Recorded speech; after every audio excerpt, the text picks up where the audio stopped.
Hi everyone, welcome to EduChemy, and today we are going to start a very new initiative called UPSC CSC Masterclass Program for Prelims and Mains.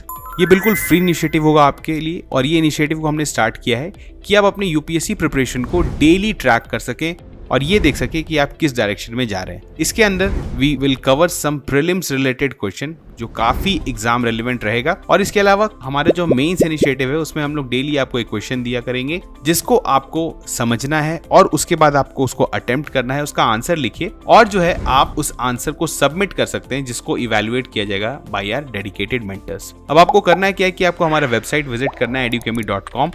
वहां पर जाके आप इस पूरे initiative को free of cost subscribe कर सकते हैं, आप इसके एक मेंबर बन सकते हैं और उसके बाद जितने भी फीचर्स हैं इसको आप उसको एक्सेस कर सकते हैं।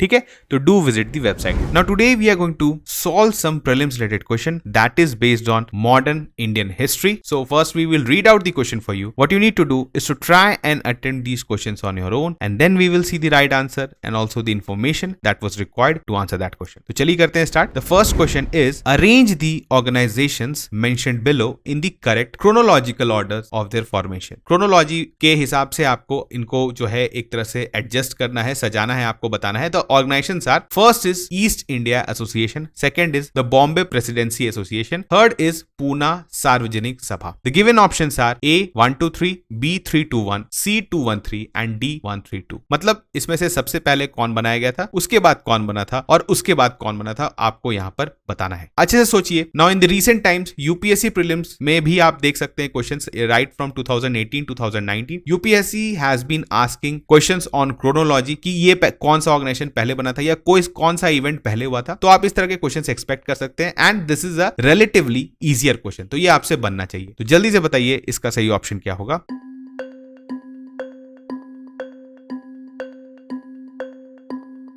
इसका सही ऑप्शन है 132, यानी the earliest was east India association, उसके बाद बना था पूना सार्वजनिक सभा and the last was the Bombay presidency association. चलिए देखते हैं इसके बारे में। नाउ ईस्ट इंडिया एसोसिएशन के बारे में हमने रिसेंटली डिस्कशन किया था। We solved a mains related question जहां पर प्री आईएनसी ऑर्गेनाइजेशंस के बारे में हमने डिस्कशन किया था कि कांग्रेस, इंडियन नेशनल कांग्रेस बनने से पहले हमारे यहाँ कौन कौन से इंपॉर्टेंट ऑर्गेनाइजेशंस थे। तो उसमें एक था ईस्ट इंडिया एसोसिएशन जिसको वाज फाउंडेड बाय दादा भाई Naoroji in 1866 and it was a platform for discussing Indian matters and providing representation to Indians in London, succeeding the London Indian Society। देखिए क्या था यहाँ पर, आपको समझना पड़ेगा उस टाइम पे जब ब्रिटिश इंडिया के टाइम पे लंदन या ब्रिटेन में सारे लोगों को नहीं पता था कि ब्रिटिश क्राउन जो है वो इंडिया में क्या कर रही है। वहां पे भी काफी सिंपैथेटिक लोग थे, लेबर पार्टी के लोग थे और डिफरेंट फैक्शंस थे जो कि हमारे सिचुएशंस को देखकर उनको पता चला कि एक्चुअली क्राउन क्या कर रही है अपने कॉलोनीज में। तो उसमें एक बहुत इंपॉर्टेंट ऑर्गेनाइजेशन था ईस्ट इंडिया एसोसिएशन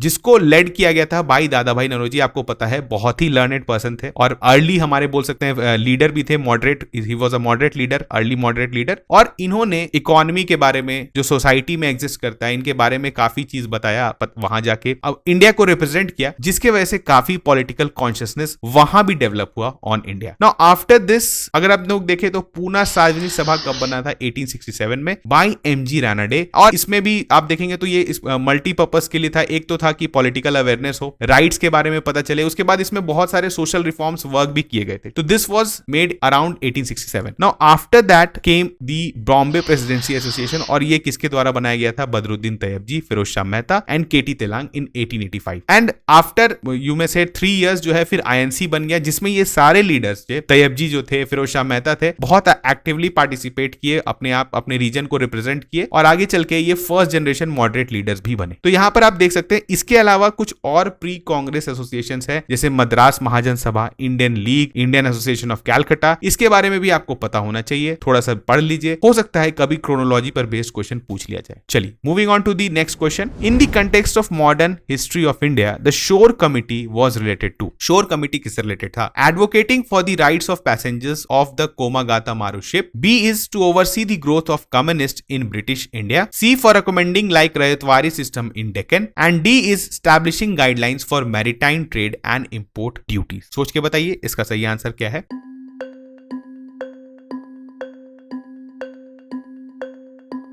इसका सही आंसर है advocating for the rights of passengers of the Komagata Maru ship. चलिए इसके बारे में थोड़ा जानते हैं। On May 23, 1914 a Japanese steamer एक शिप था, Komagata Maru, arrived in Vancouver Canada with 376 passengers mainly from Punjab and British India. Now Canadian authorities ने इस शिप को डॉक करने के लिए डिनाई कर दिया, अपने शोर पे इन्होंने नहीं लगने दिया। तो एक शोर कमिटी बनाई गई थी वहां पर वैंकूवर में ही, हुसैन रहीम, सोहन लाल पाठक और बलवंत सिंह के द्वारा, was form to support passengers right through funds and protest. वहां पे बोला गया कि कैनेडियन अथॉरिटी को ये शिप को डॉक करना अलाउ करना चाहिए, पैसेंजर्स राइट है उनका। लेकिन आफ्टर 2 मंथ कनाडा में भी प्रोटेस्ट हुआ, बहुत जगह यूएस में भी प्रोटेस्ट हुआ इस चीज को लेके कि ये आप किसी एक शिप को डॉक क्यों नहीं करने दे रहे हैं। आफ्टर 2 मंथ स्टेलमेट, 2 मंथ जो है वो वहीं पर रहा, the ship was escorted by the Canadian military to sail back to India, मतलब उसको वहां पर लोगों को उतरने नहीं दिया गया। Now when it reached Calcutta in September 1914, the British imperial government deemed passengers as agitators, और पुलिस ने ट्राई किया टू अरेस्ट बाबा गुरदीप सिंह जो वहां एक वन ऑफ द पैसेंजर्स थे, causing police firing and 19 death. इस इंसिडेंट के बाद आपको पता है इसका फॉलो अप ही था, आपको पता है गदर मूवमेंट, इसके बाद गदर मूवमेंट चला था। तो इस क्रोनोलॉजी में आप पढ़ेंगे, जब आपको सीक्वेंस ऑफ जो आप बोल सकते हैं इवेंट्स अगर पता रहता है तो काफी आसान होता है समझने में, तो इसके बारे में आप जरूर पढ़ें। And Shore committee was related to this. चलिए moving on to the next question, which of the following statements about Arya Samaj is accurate? The given statements are Arya Samaj was established by Dayanand Saraswati, second is Arya Samaj rejects the authority of the Vedas, and third is member of Arya Samaj believe in one god and reject the worship of idols. You have read about Arya समाज, आपने पढ़ रखा है, and this question is also very easy. तो सोचिए कि इस question को कैसे अटेम्प्ट करना है। The options given are only 1, only 2, all 3 और नन ऑफ देम। तो बताइए इसमें से कौन कौन जो स्टेटमेंट है वो सही है अबाउट आर्य समाज।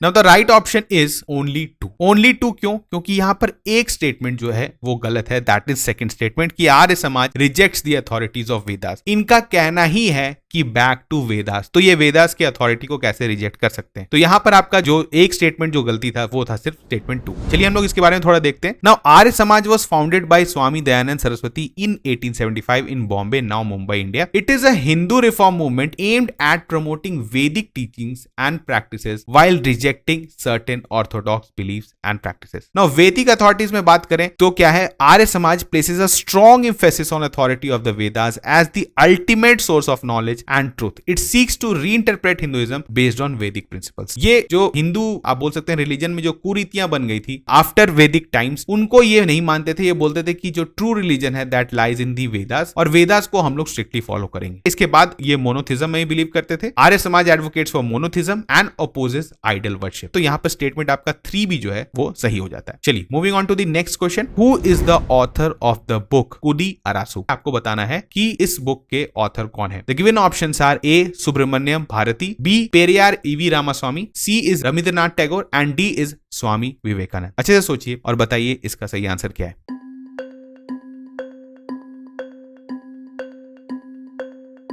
इसका सही आंसर है पेरियार ईवी रामास्वामी नायकर, जिनको हम लोग शॉर्ट फॉर्म में पेरियार भी बोलते हैं। तो Kudiarasu is a Tamil language book written by Periyar, who was a prominent social reformer and leader in India. Now he is often referred as Periyar, which means the great one in Tamil, and Periyar was a strong advocate for social justice, rationalism and eradication of caste based discrimination. देखिए उस समय time पे south India में ब्राह्मणिज्म बहुत strong था, caste based discrimination काफी ज्यादा था, तो उसके अगेंस्ट इन्होंने काफी आवाज उठाया था। इन्होंने जो है मैरिज रिचुअल्स भी किया था without the presence of Brahmins, तो इस तरह की चीजों को काफी इन्होंने जो है बढ़ावा दिया वहां पर। और अगर आप कोदियारासु को बोले तो अगर इंग्लिश में ट्रांसलेट करें तो it translates to republic in English, was a publication that conveyed Periyar's views on various societal issues. चलिए moving on to the next question, which of the subsequent events was encompassed within the civil disobedience movement? CDM के अंदर कौन कौन से steps जो है, कौन कौन से इवेंट्स जो है वो थे? Given the first event is involvement of a group of labourers known as Khudai Khidmatgars in the North West Frontier Province, NWFP जिसको बोलते हैं, and second is non payment of chowkidari tax in eastern India, third is protest against the Cunningham circular in Bombay. आपको करना है option choose करना है, बताइए इसमें से कौन कौन से जो है वो सिविल डिसोबीडियंस मूवमेंट के अंदर किए गए थे। Given options are only 1, only 2, all 3 और नन ऑफ देम। अच्छे से सोचिए और बताइए इसका सही आंसर क्या है।